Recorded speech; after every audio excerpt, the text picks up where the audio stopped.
The most valuable thing about healthcare isn't the medicine or the technology, it's the people. The healthcare industry brings together brilliant, highly motivated experts. If you'd like to learn more about today's most unique game changers, then check out the Heart of Healthcare podcast, right here on the OffScrip Health Podcast Network. Join host Holly Tecco, founder of Natalist and Rock Health, as she talks with the industry's most exciting experts.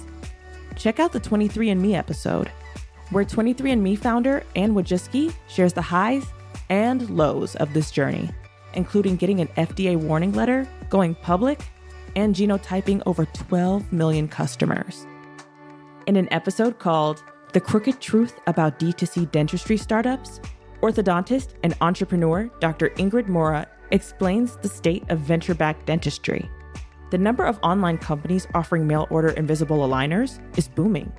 But Dr. Mora says some are ruining people's teeth and harming their overall health. For more information, visit offscrip.com/shows. That's offscrip, no T.com/shows. The link will be in our show notes.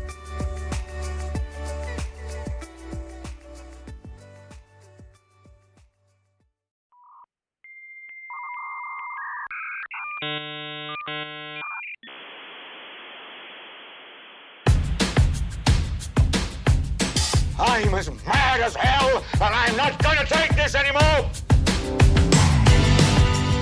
Howdy, friends. Welcome back to the show. My guest today is Jen Singer, and her gist is really all about what the hell do you do when shit happens and you're in this window between what's wrong with me and when the doctor says what do I do and then what's next. There's no greeter in the shit happens store like a Walmart guy to say, go here, do this, make sure this happens. It doesn't exist unless you're lucky to have somebody like I did, and that she kind of did but really didn't.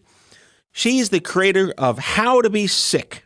She is a cancer survivor, a heart failure survivor. Is that a word? Do you survive heart failure? Well, she's still here, so she survives. And she's an outspoken hater of Dr. Google, which I think we could all agree, nodding our heads, that is a bad thing.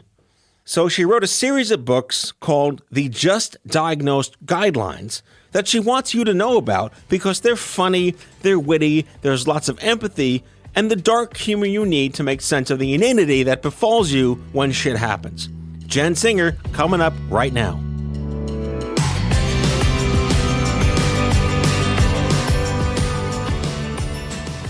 All right, Jen Singer, my first question. How the hell are we both still alive?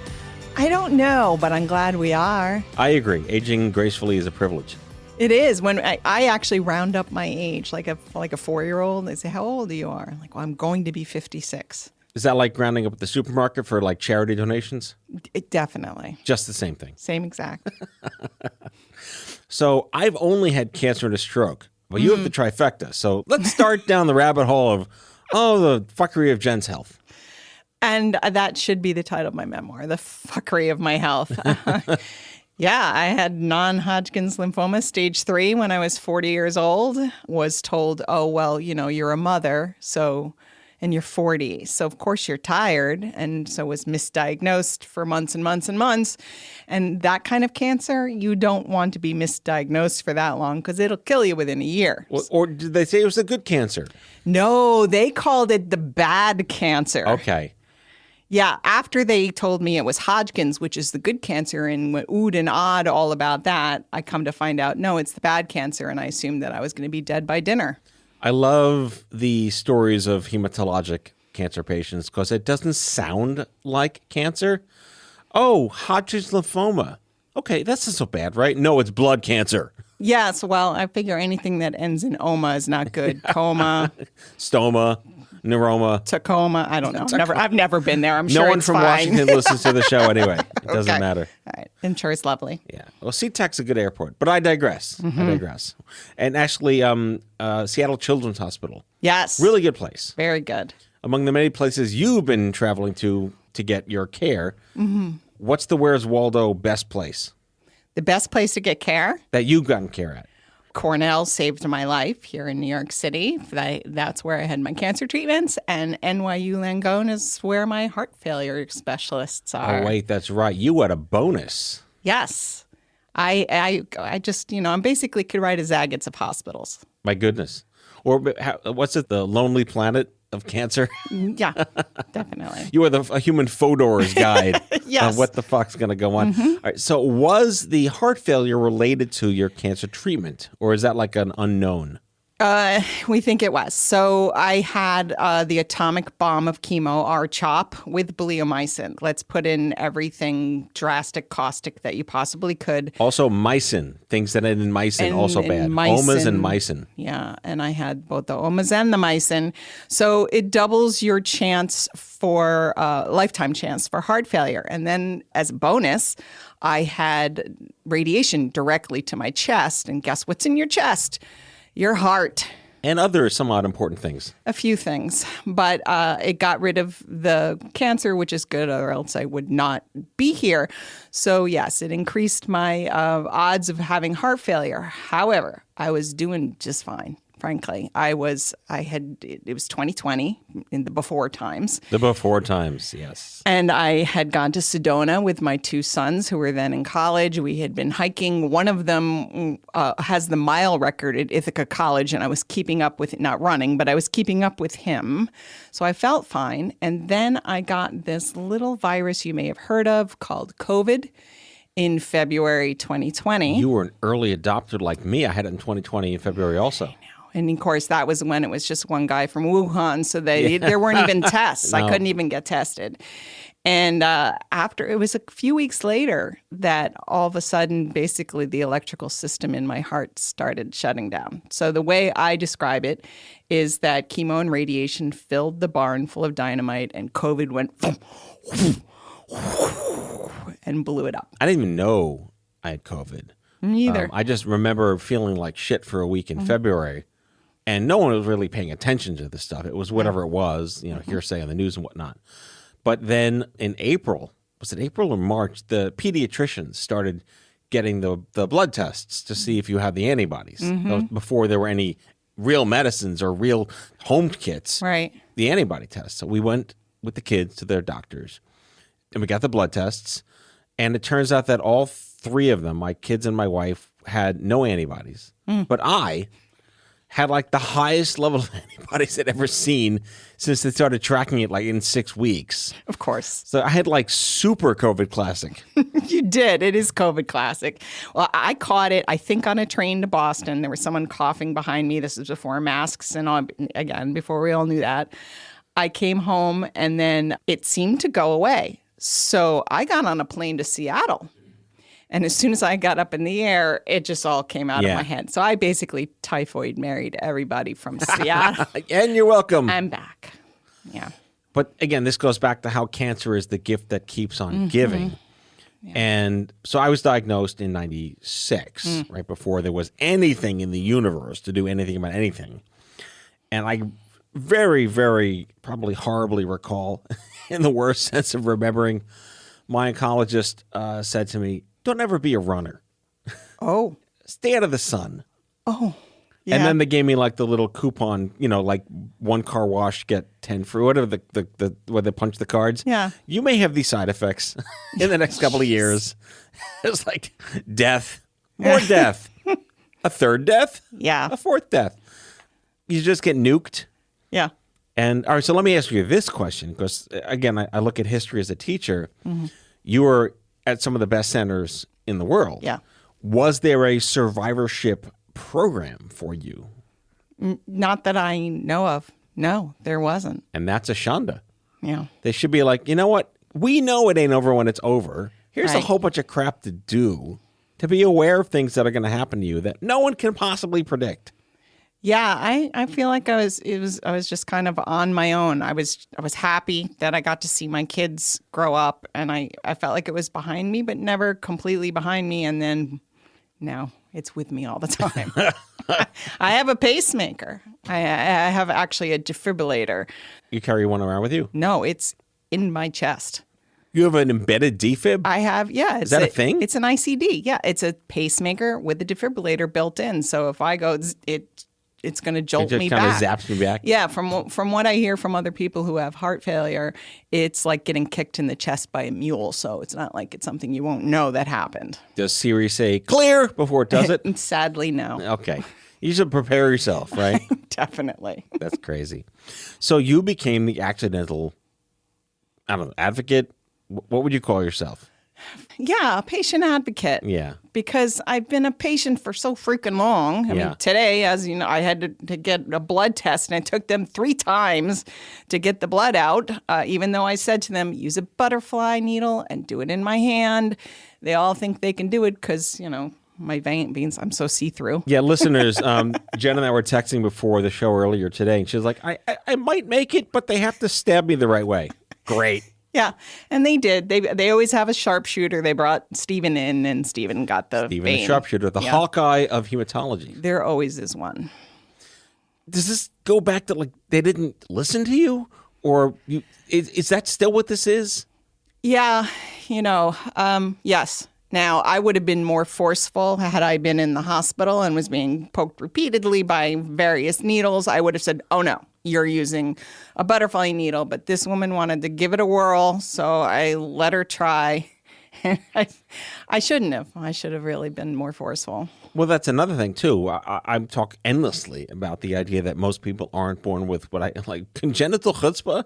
Like we can be, be your own advocates, kind of like a trope. Not everyone has that baked into them. But at some point, can you just get pissed enough to be not quite rude but forceful? Oh, my gosh. I stormed out of a hospital against medical advice. Yeah, they had just put in a PICC line. And I had a doctor, this was in New Jersey, and I had a doctor in New York telling me, you need a PET scan. And they didn't have a PET scan machine at this hospital. And so then they tried to hedge their bets and say, you can't leave with the PICC line in. That's a liability, which is people walk around with PICC lines all the time. That is true. So I held up my arm, said to the nurse, then yank it out. And she did. And I was bleeding all over the place and got in the car and went over the George Washington Bridge, got that PET scan, and found out I had the bad cancer. I love that there is a good cancer and a bad cancer. Isn't that fantastic? It's so lovely for the people who have good cancer. Yes, there's only good cancers every now and then. Yes. Like brain cancer. Oh, my gosh. It's a great cancer. Somehow I don't think so. No, there isn't any. So, all right. So you had like the death knell of chemotherapy. And they didn't give you any warning that this will just like be with you for the rest of your life? That I had a chance of heart failure? Yeah, like you don't go through Chernobyl easy bake oven and come out clean. There really wasn't a lot of warning. It was, look, we saved your life. Go on. I Get had, over it. Yeah. I mean, in the beginning, this type of cancer is most likely to come back in the first 2 years. So I was having PET scans every quarter. I've had 14 PET scans talk about Chernobyl, plus the radiation to my chest. Wait, can you pick up paper clips yet? I can. That's a real skill, by the way. I can light up the Rockefeller Christmas tree, I believe. They plug it into you? They do. That's amazing. Yeah, so I guess that's all we were focused on, and I didn't have a cardiologist checking on me. I until poof, my heart stopped. Yeah, It was like the light shutting down, in the stadium after the big game. Boom, boom, one at a time. So you and I are big fans of the cancer cat poster game. Hang in there, you'll be fine. Here's a ribbon, right? What was that like for you? Stop with the platitudes, people. This is the thing that gets me the most angry. It is that we have been taught these platitudes like be positive and stay strong. Everything happens for a reason that do not make people feel better. They actually make you feel way more lonely. And don't even get me started on if there's anything I can do, because that's homework. Well, that's the thing. I remember at Stupid Cancer, we had like courses in how to respond to people when they say that, because it's hard. I mean, there's a level of empathy. It's hard to channel because maybe they mean well. But, what do you say to somebody when they don't know that you shouldn't say something? Okay, so I'm on a mission to do better than mean well. And I think we can all learn how to do that. And the first is very simply through active listening. Mm-hmm. So someone says, I have cancer, I'm having a bad day. And instead of saying, oh, but it will get better, and try and talk them out of their feelings, reflect back. So today is a particularly bad day. And then listen. Mm-hmm. And then validate what they say. Because when you don't do that, they won't share as much and they feel like they can't. sat in my hospital. I laid in my hospital room at 4:00 every morning, watching the sun rise over the East River, praying to God that I would see my kids grow up. And I could tell no one that because it would terrify them, especially if they were close to me. Yep. And most people don't know how to hold space for that. Well, not everyone reads Dale Carnegie either. Like, that's really what this is, right? Like, it's repeat back to somebody what they said to you in inquisitive fashion. With empathy. Yes. We all need empathy. For some reason, we've been taught that we need to, kind of like, oh, shiny, and put out of in someone's face if they've been diagnosed with something big. You must have a good attitude. But we know that there are studies that show that a good attitude does not cure cancer. Right. It also goes back to, just saying that harkens me back to the heyday of Livestrong. Yes. Because they had their mantras and the little funny agency fonts and whatnot. Right. At the time it was important because society was getting aware. Like, cancer became like pop culture in a sense. Yes. But this whole idea of attitude is everything, which was Lance's dogma. Mm-hmm. I get it. It's a great thing to say. It is a cat poster statement. Mm-hmm. But you're right. Like, it's okay to be pissed. Yeah. It's okay to be angry. If you can't be pissed, angry, and sad when you have when death is ringing your doorbell, I don't know when you can be. Right. Ding dong. It's rang my doorbell twice, and I would like to move. It's always every Family Guy episode where the doorbell rings and it's death outside the door. Yes. That was our lives. Yes. I've lived it way too much. And the last time was in 2020 when my son, who was in his senior year in college and New York had shut down and he had come home and was finishing up his art project, had to drop me off at the ER. And thank God that he wasn't allowed in. COVID. Yeah. COVID. He wasn't allowed in. And honestly, that was the most wonderful thing for me, to not have visitors, because I always felt like I had to take care of everybody else and how they felt about me. This way, even the nurses didn't want to come in my room because I had COVID. Well, the mom genes kick in too. Like, you have to just care for everyone all the time anyway. Yes, that's true. There's a little bit of that. But it gave me sort of it was like a do-over. I got to do over the feelings that I had when I had cancer, when I had heart failure, and do it right this time. So I'm a cancer patient, which I was, but I'll role play here. Someone says to me, I'm so sorry, or what can I do? What's the worst conversation that can exist, and how can a patient respond in a way that may educate? You can't say, well, ask me this and react to this. So if somebody says, if there's anything I can do, I feel like that's homework, because now you, the patient, have to come up with something for me to do. So instead of doing that, if someone says that to me, if there's anything I can do, I would say, yes, actually, there's a couple things that you can do. There is a Facebook page where there's a list of things where you could be, taking me to chemo or whatever it is. If you want to do practical things, schedule it so I don't get 3 lasagnas in 1 week. That would be a helpful thing, be in charge of that kind of a thing. Have you gotten 3 lasagnas in a week? No, I was so lucky the first time when I had cancer, one of my neighbors set up not only that the entire neighborhood was cooking for us, which we had just redone our kitchen. We had no kitchen. It's a great time to have cancer when you don't have kitchen. Because everyone wants to cook for you. Yes. And she would set it up so that it was something different every other day. So I never had 3 lasagnas. I thought that was a brilliant move. That's good luck, though. Yeah. But it's kind of nice when the people that you think exist in your life come out of the woodwork for you. They did, and it was in a neighborhood that my house was the frat house for 5th graders. It was like all of the kids hung out at my house. I think they just wanted me back in my pantry too. So I'm a cancer patient, and I'm asked, is there anything I can do? Mm-hmm. But I don't really have anything for them to do. Mm-hmm. What is my response? Thank you so much for your interest. My sister is running all of that. Please give her a call. Put it off on someone else. I say that there are these circles of support. The people who are closest to you obviously are in the middle, and your doctors and the people who are affected by your cancer on a daily basis. And then you move the circles out till you get to social media. be careful what you share on social media, or those people are going to send you lots of lasagnas. I've come up with a bit of a copy-paste response to people. I mean, I'm different because people know who I am in certain cases, and it's okay to have dark humor with me. Mm-hmm. I'll just shit, that sucks. I'm going to go get you a Hallmark card. There we go. Yes. Or wait, I'm going to invent the Hallmark card for this moment. Yes. People they want to help. They don't know how to help. And for a lot of people, physically doing something makes a difference. So if they can help you logistically, let them know how they can help you logistically. If not, then, Jesus, sign things like, I could really use a nice blanket. Yeah. Like a cancer registry. Yes. Yeah, now that's smart. What a great idea. To the business world. Definitely. But this goes back to the days of like CaringBridge and Care Pages. Yeah. Remember those guys? Yes. I mean, this was a million years ago, if they're still around. But it was the first place, like the internet did good. Right. It was the first place you can go to kind of privately tell your story and privately invite people so you don't go over it. So social footprints didn't exist back then, but the stigma was there so much. And you could create your own, like, I need this. And people would literally check off the things that they can do for you. Yeah, and they still have things like that.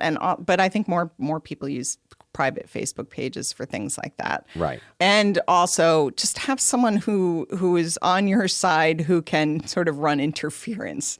Again, like a sister or cousin or somebody who's not in your house, living with you day to day, put them in charge. All right. On that note, we're going to take a quick break, and maybe you'll hear an ad for Sloan Kettering. I can't guarantee that, but maybe that's karmic. Sounds good. Anyway, we'll be right back.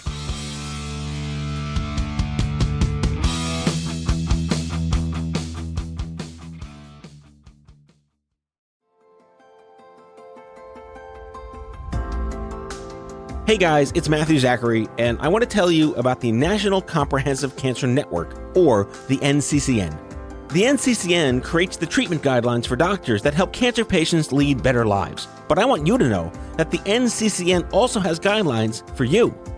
The patient guidelines were funded by the NCCN Foundation and were created just for people with cancer and their caregivers. They're free, they're easy to understand, and they're available right now for you, the patient and the caregiver. So go check them out at nccn.org/empower. That's nccn.org/empower.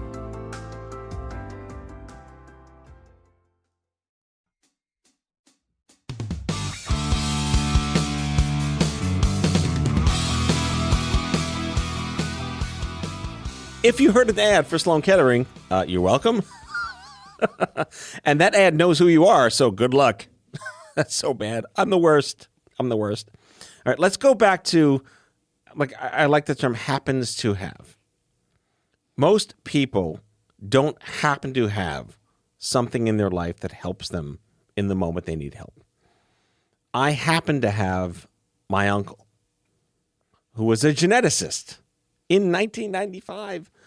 I mean, he'd been a geneticist for 30 years before then, but he was the one that helped me understand that the chemotherapy they wanted to give me would have permanently damaged my nerves, and I wouldn't be able to play piano again. I mean, my story, I was a pianist, I lost the ability. I'd rather play again but if I didn't have him, I would have obviously said yes to chemotherapy, and I would never have played again.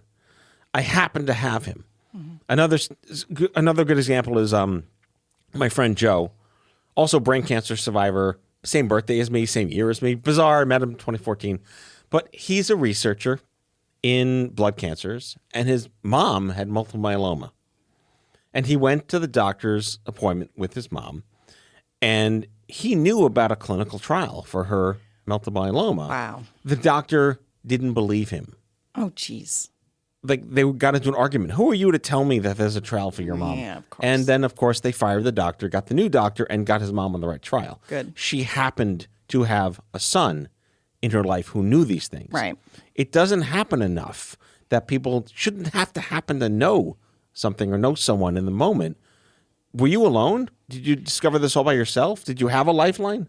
I did not. We have what I call a medical enforcer, somebody who can come in and tell you what you need to know. I am now a medical enforcer for many people, as my brother says, this fall on NBC. Jen Singer, medical enforcer. However, we need the Law and Order sound, like dum dum. dum, dum. However, I was a writer and could research things on my own. Because you have a job and that's your life. All of the non-cancer part of Jen. Yeah, I actually do things besides go get blood tests. And I also knew people who knew people. So there were other people who had the same cancer I had, and I got them on the phone, and they could give me as many insights as possible. I guess in a way, come to think of it, it was my gynecologist. I was on an email basis with my gynecologist because I had endometriosis before this. Oh, so there's 4 things now. Yeah. Wait, we're going to start the track record here. Yeah, I know.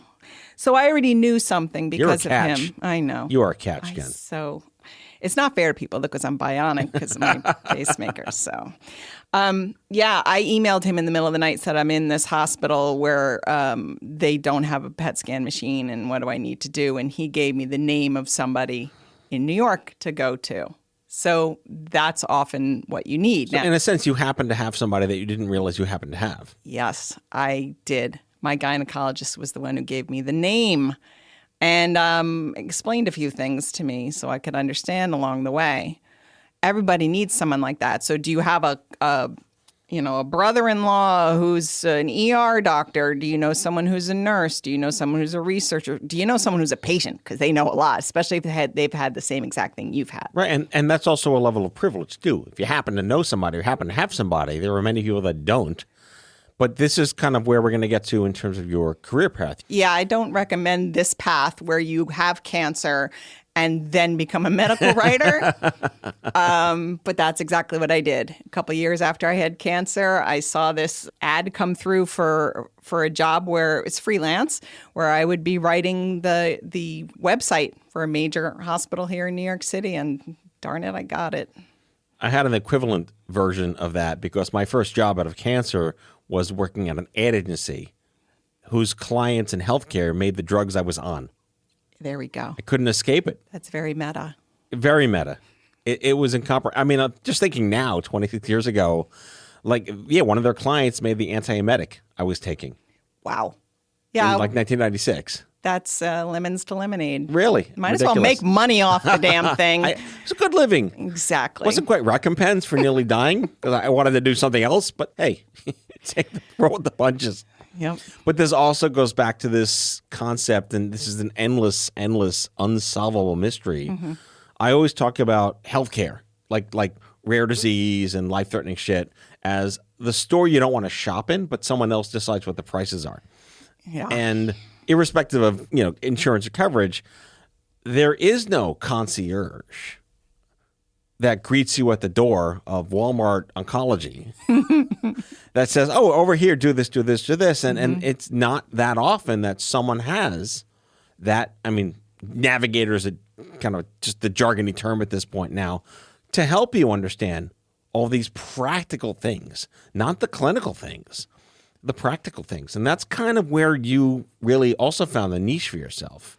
I always say we're taught how to be healthy, but we're not taught how to be sick. There is a way of being when you're sick where you learn to navigate both the logistical and the emotional parts of being sick that I have learned along the way.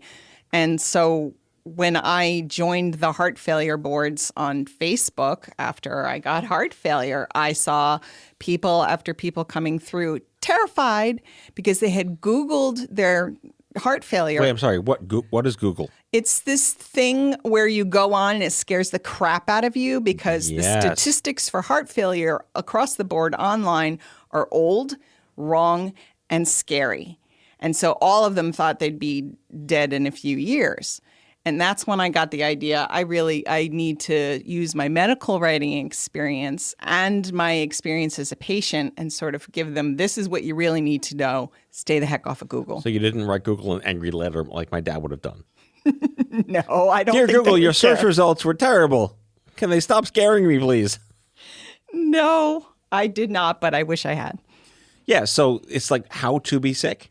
Yes, how to be sick and how to support someone who's sick. So I created these guides called Just Diagnosed Guides for that reason. And I wrote one on heart failure for those patients who are terrified. And then I wrote one on sarcoidosis, which I was diagnosed with and then undiagnosed from. That sounds less terrifying than non-Hodgkin's lymphoma. What is that? It's like a collection of errant cells that can collect anywhere in your body. But in my case, they thought it was on my heart and that's what had shut down my electrical system. Come to find out, my current doctor says, now I think that what lit up your PET scan in 2020 was actually COVID. Okay.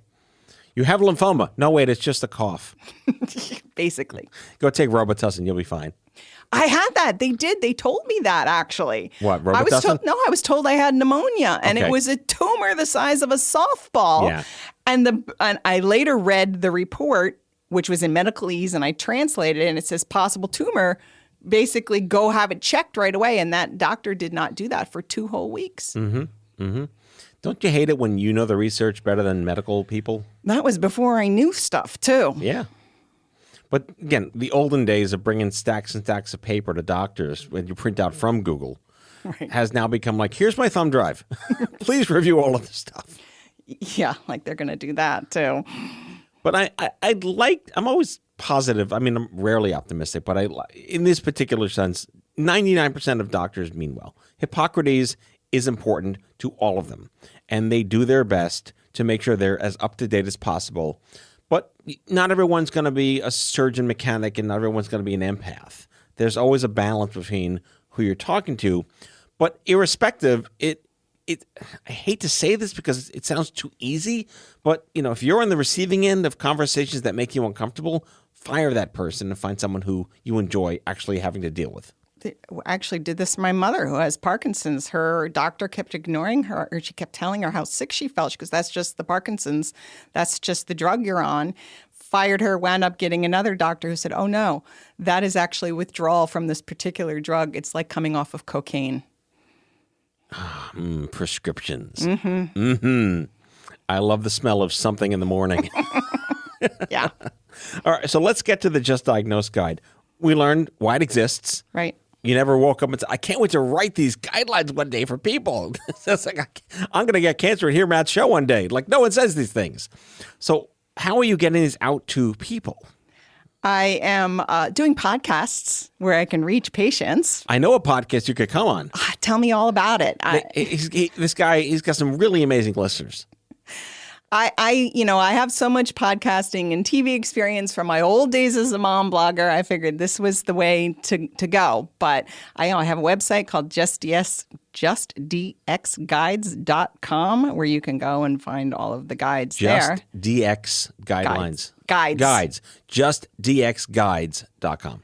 JustDXguides.com. Well, we'll put a link in the episode description. Thank you. For Yes. sure. And what's the reception been? So patients especially feel like, oh, you're speaking on my behalf. You're saying things that other people won't say about what people say to you makes you feel bad, giving you the real inside scoop of what it's like to get a PET scan or to get a biopsy. And people who are trying to support people who are sick are excited about it because now they know how to do it. Right. Yeah, you become the divining rod in a sense, right? Yeah. I like your angrier version, though. I am a little bit angry. Aren't you angry? I think that permission to be pissed is underrated. Yeah. I mean, just don't go out and do mean things about it. But enough with the ribbons and the wrist. I think we've gone past the ribbons and wristband stuff. Like, thankfully, the pink blenders and the pink M&M, we've moved past the sort of superficiality. And honestly, I give credit to breast cancer advocates. Like, we're not pink. The country just thinks by donating they're going to help us. Right. They're not. And patients as consumers kind of forced that change.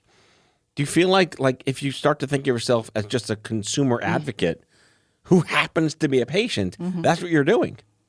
Yes. And showing people that you don't have to just stick with a doctor because that doctor is nice and lives near you. You can go somewhere else. That there are medicines that are going to make you feel this way. They're going to call it discomfort. It's pain. Yes. They're going to use euphemisms. I'm going to tell you how it really is. Softer language never works. No. George Carlin had a great bit about how we went from shell shock to battle fatigue to post-traumatic stress disorder, like more syllables and softer language. No, it's fucking pain.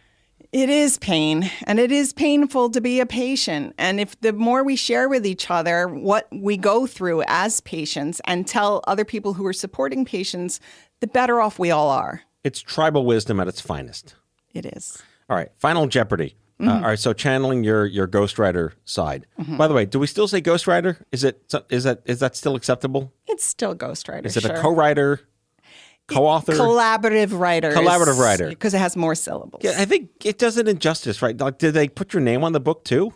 Depends. Some of them will put it on. Some They of them should. Yeah, but some of them don't want to. It's leaning more and more to I collaborated with Jen Singer. I see. Okay. Yeah, because like I would think if someone's writing a book for you, in a sense, they should get some credit on the book. Yeah, or cash. Or there you go. There's always some kind of compensation, of course. All right. So my question, I guess, is: do we really need more cancer books? So a good cancer book is never about the cancer. It's about the change in you that comes from whatever trauma, which in this case is cancer, that you went through. So a memoir should not be, these are all the things that happened to me when I had cancer. A memoir should be a slice of, this is what happened to me, this is what I learned, this is how I've changed, and this is why it matters to you. So do we need cancer books? I wouldn't even call them cancer books. I would just call them memoirs about the thing that happened to me. Well said. I just go back to these are human beings that write these books. These are passion projects. They have to express themselves. You know, no one, I think, does it to be bought by Random House and become Oprah. Like, that's not why we do these things. But this idea of, I had cancer and so can you, I think we're over that. Yeah, that's kind of old school. Again, that's just describing this bad thing happened to me. Right. This bad thing happened to me, and why does it matter is what makes a good book. Right. Storytelling. Storytelling is everything. You just got happy. I know, for a moment. I found the happy Jen Singer. Just say storytelling and I'll smile. Well, I can't thank you enough for coming here on the show and sharing your crapness with all of us. I'm so happy to be in New York and no one's taking my blood pressure. You're like a female Jenga. So endometriosis. Hodgkin's lymphoma, which they thought was non-Hodgkin's, the bad cancer. All right, so endometriosis, the bad non-Hodgkin's lymphoma, horrible COVID classic shitness, and like heart failure. Heart failure. And then sarcoidosis, but undiagnosed from that. So non-sarcoidosis. Yeah, that one you can pull away. That had the most syllables, so I'm going to go with it's probably best that that's not the one you had. It's hard to say. All right. Well, again, the website is justdxguides.com. Justdxguides.com. Jen Singer, I adore you. I love you. Thank you. It's so great to see you. So good to see you.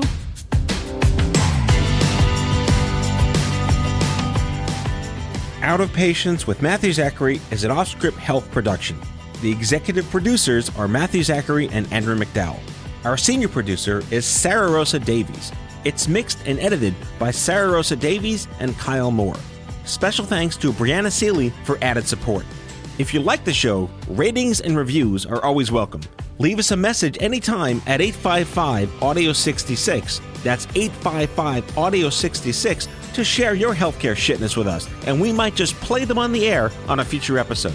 For more information about this show and OffScrip Health, visit offscrip.com. That's offscrip, no T.com.